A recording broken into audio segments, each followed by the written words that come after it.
Boom, boom, boom, boom. Good morning and welcome back to the One Celtic Fans View. Hope you're all good this morning. How are we all feeling this morning? Let's just sort that camera out. I've got to admit, I didn't even watch the game last night. I know that we kind of watched it with a part of it. And then I switched the telly off. I didn't watch the game at all. I thought I'm just going to wake up tomorrow morning and see exactly how the land lies. Do we have a bottle crashing sound? I don't think we've got a bottle crashing sound. I need to change this as well.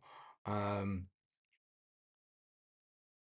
going to let you listen to an interview from Cameron Carter Vickers, first of all, before we jump into the comment section. And I'm going to talk. I'm going to need to change this bit here, but never mind. Let me just do this. Never thought I'd be part of a fixture like this. You can definitely feel there is a build-up and a kind of a tension that builds going into the games. This is the biggest game in Scottish football. I've always been aware how big the club is. Growing up, I'd watch the derby games and stuff like that, and then when I signed, Ange was obviously the manager. The way he spoke kind of made me think that, you know, it's a place I wanted to go. First derby at Ibrox, scored a goal to make it 2-1 and we ended up winning 2-1. Last season, played them in the League Cup final, won on penalties. That was enjoyable. To be fair, as a player, I'm kind of one who doesn't get too kind of caught up in the atmosphere and don't hear much of it. If that, I know it's weird to say, but generally when I'm playing and I'm kind of on the pitch, it's kind of all just noise.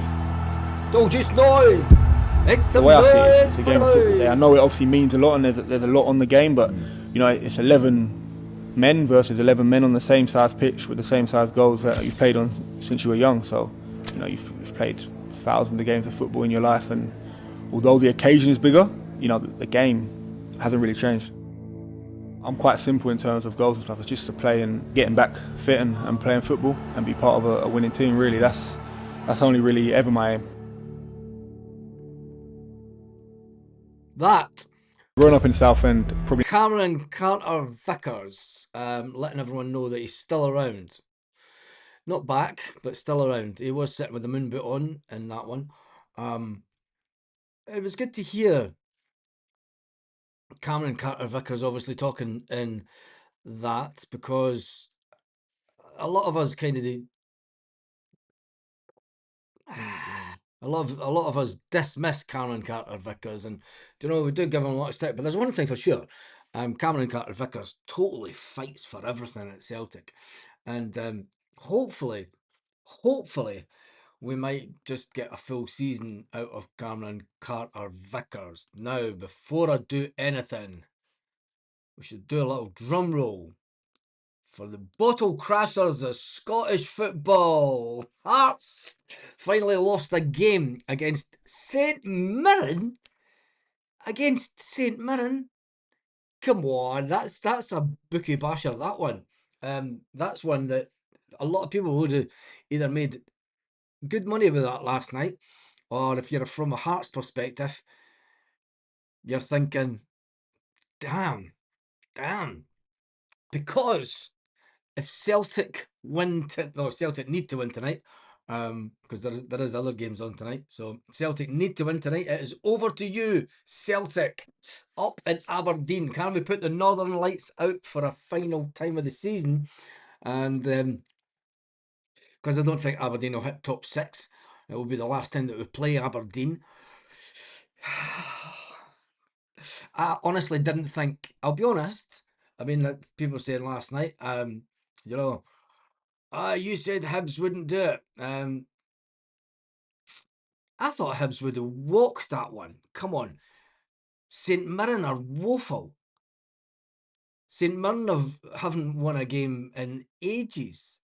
Hearts bottles crashing. I might start believing. And I know I have said it, yes, I thought that Hearts would just keep on winning 1-0. They had that mentality. But when you've seen the sending off last night, there's a bit of ruggedness coming into Hearts' game. And that will be their downfall. That will be Hearts' downfall. A bit of over exuberance in tackles. You know, just trying to be too dominant.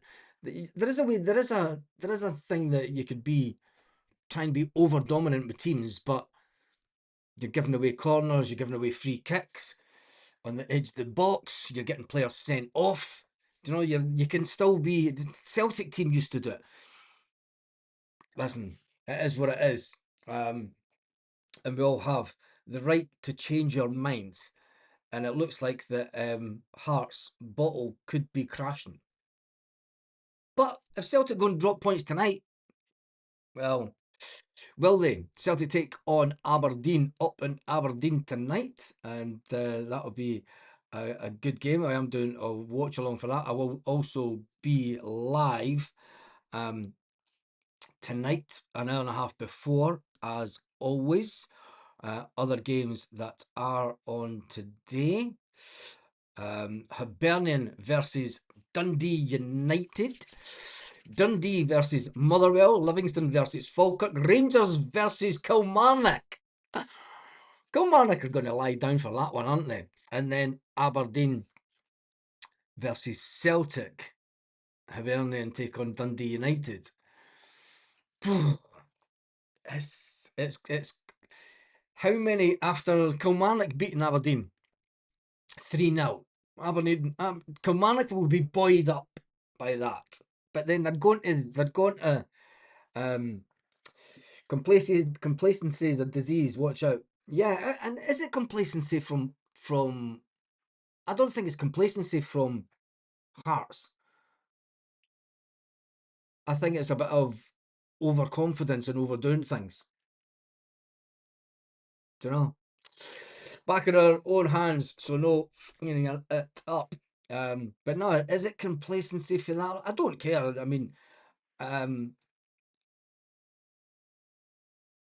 one thing. It makes the title race a little bit more, adds a bit of spice to it, doesn't it? Because like Martin O'Neill said, look, this is Hearts to throw away.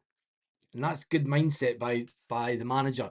And it's also a bit of mind games, isn't it? Because I mean, Derek McInnes, he'll be raging that he can't blame Fozzie this morning for Fozzie's running about going, oh Jesus. But anyway, yes. Yes. Well, I wasn't wanting to say that, but I'll let DJ Kev, and thank you for your comment this morning, mate. First up on the channel, I did read it. Sorry I didn't apologise to it, but yeah, thank you for that. It did mean a lot when I read that. It'll be an easy one for them tonight, won't it? We all know that McCann's in charge, Billy Dodds is in charge. Come on, if they're not going to. Billy Dodds and Neil McCann won't know what dressing room to walk into tonight in Ibrox. They'll walk down the corridor with their Saint with their Kilmarnock tops on, and accidentally walk into the Rangers dressing room.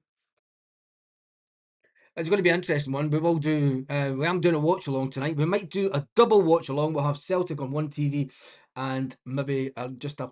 No, I don't. I can't watch them. Not Ibrox. But we will have the scores. So when the screen all update later on this afternoon, we will have all the live scores will come up there. This all needs to be updated, obviously, because that's the last game. But I will get the man who deals with that to get that all. He'll get that all sorted out later on this morning. Anyway, penalties galore. It's all going to come down to goals, isn't it? Because when you see the league table, I mean, we'll show you the. Let me just do this first.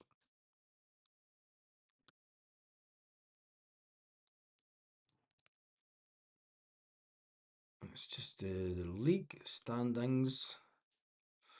There we go. That's a better one. So when we see the games that are on tonight, we'll show you the games first, and I'll just do that. Obviously, it's got the game from last night. We red card for Hearts. That it does play in other teams. I mean, they play Hibernian, they play Sevco, so you could say, you know, people did say that there's a chance that Celtic could be top of the table by the end of the month. Rangers could be top of the table at the end of the month. But I did say that this is a month where it comes to league games, I think Celtic will win every single game. But some tasty games on tonight. Then when you look at the league table, that's pretty good reading, isn't it? I mean, we can move the league table over a bit. Just do that. That's a lot better. Yeah, it's looking good. But it comes to goals. Rangers are on a goal difference of 20. Celtic are on a goal difference of 20. Hearts are on a goal difference of 27. Their bubbles burst. The bottle's crashing. Do we have bottle crashing sound effects?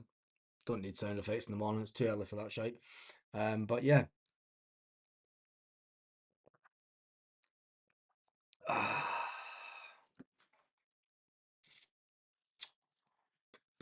Right, let me jump back on to this.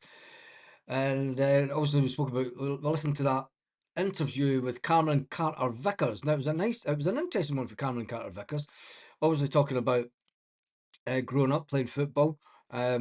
I think that interview was really just to let people know that he's still here and that he just wants to get back playing for Celtic and winning things, which is interesting because I still think that we need to bring in a defender that can match him because he's not had an injury free season since he came to Celtic. You know,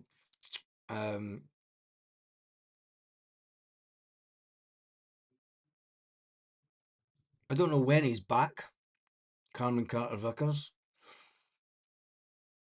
but whatever happens, I still think that come the summer, we will need to spend money on a couple of defenders because I think Liam Scales, when you look at the defenders that we do have, Liam Scales, as fine as Liam is, fantastic player. I think that we need to do better in the for going into Europe. Now, talking about that, Celtic did make a move and went into talks, as Martin said. Well, they had a word with him with Alex Oxlade-Chamberlain, and it's looking like that one may fall. It was a chance. You take a chance and you ask the player if he fancies it, but it looks like that he's hoping to stay in England. 32-year-old, the same age as, I mean, it's crazy to think, well, oh, get him in, get him in. People give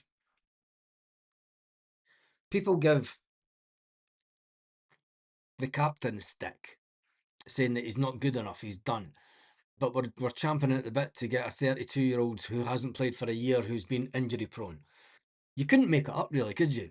I mean, he hasn't played for a club since the summer.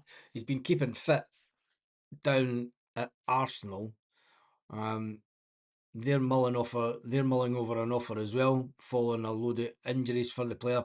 I think that Celtic should just give that one a miss and get off lightly with that one.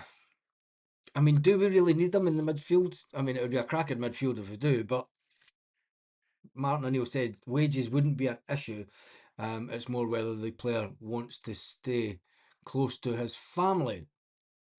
And he was speaking on Ben Foster's podcast towards the end of last year, saying that he wanted to stay close to his family. So it looks like he didn't take his family abroad when he went abroad. Some players don't. But anyway.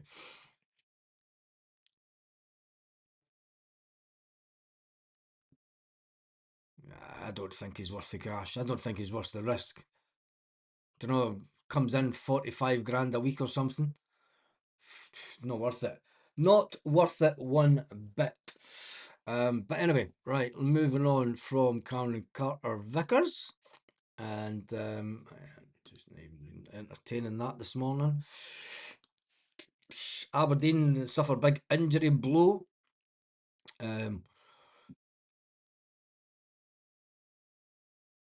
It's an interesting one because there's a load of nonsense out there. Some of the mainstream media are trying to say that a certain Celtic player isn't happy. I mean, obviously, Martin O'Neill said that the player is happy. When you seen the pictures of the player yesterday, he looked happy enough in training. But Martin O'Neill did say that it looks like the summer is miles away, and when the summer comes, Arne Engels will more than likely be sold if you can get the right bid to come in for him. And you've got to say, fair play to him, do you know, because a lot of people wouldn't miss Arne Engels out of the team. If Celtic can get 20 million for Arne Engels in the summer, do you take it? Of course you take it in the summer. Take it all day long. It gives you 20 million to then hopefully put back into the team. But I'm not wanting to get into that conversation this morning. In fact, I'm not even going to read the comments this morning because I'm in a good mood and I don't want to spoil my good mood. So sorry for not reading the comments at all today. But anyway, Celtic's next game is obviously Aberdeen tonight. And then we have a small fixture against Dundee. And then back to Livingston in the league. Busy couple of days for Celtic after. And I wonder what players will play tonight. Martin O'Neill obviously wants to take the whole squad up to Aberdeen. He wants to build it. You can see what Martin's doing, and I for one, love it. Martin O'Neill's building a togetherness. Do you know, he's building a squad mentality. He's making sure that everyone's feeling included. You know, it's like even Martin O'Neill said, look, I know it's a long way to go away up to Aberdeen if you're not playing football, but this is a squad. Do you know, I want everyone to be together. I don't want anyone left out. I don't want anyone left down in Glasgow. Do you know, not getting up to the Aberdeen game and then getting into their minds that they're not in the team, they're not playing, they're not travelling with the squad. By taking everyone up to Aberdeen, don't know if it takes fucking 3 or 4 buses, so be it. If it takes booking out a hotel, so a full hotel, so be it. But we need to make sure that everyone's fighting on the same page. You know, everyone's going forward because we've now got a title fight on our hands with other teams imploding round about us. But let's not even think about that yet. Let's not even think about it because there's a long way to go. Celtic midweek, Aberdeen. Like Martin O'Neill said, Martin O'Neill's went up there with Henrik Larsson, went up there with Chris Sutton, he's went up there with Alan Thompson, Tomo, he's went up there with Neil Lennon, and he's went up there with Paul Lambert, and he found it difficult. But Aberdeen, when you look at the league position of Aberdeen, I am taking nothing away from Aberdeen because St Mirren are in 9th position and went and beat the league leaders last night. And they couldn't buy a win for love nor money, St Mirren. Don't know, they've been absolutely woeful. They're sitting with a goal difference of -13. Aberdeen are in 7th position on a goal difference of -7. Even though they've for the goals against is 33 this evening, they've scored 26. They're still scoring pretty much a goal a game, Aberdeen. Played 24 games, 26 goals of the season. Can Celtic go up there? And we need to keep on winning. 3-1, 4-1. We need to bang in the goals. It's as simple as that. Because we could still find ourselves tonight in 3rd position. You know, you could win tonight against Aberdeen, but if Rangers go out and win 3-0, 4-0, and we win 1-0, we go back down into 3rd position. That's the reality of the situation. It's going to be some title running, that's for sure. But anyway, Celtic news-wise, there's not a lot of news going around tonight. This morning, a lot of nonsense about Arne Engels saga. I don't buy it. You know, it's just certain parts of the mainstream media just trying to do clickbait shite and say that the player really is unhappy. But I don't think he isn't.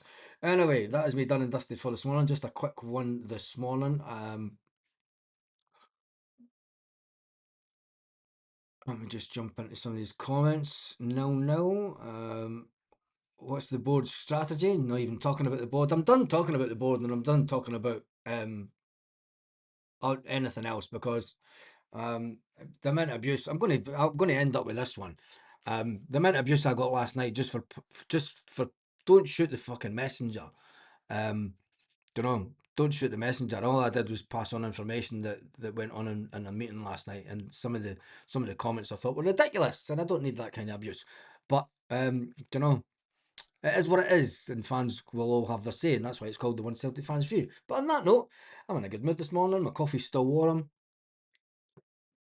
and I'm away to get ready to go out and do some stuff that I need to do today. I will be back this afternoon, early evening. On that note, have an absolutely fantastic day, Celtic fans, wherever you are, all around the world.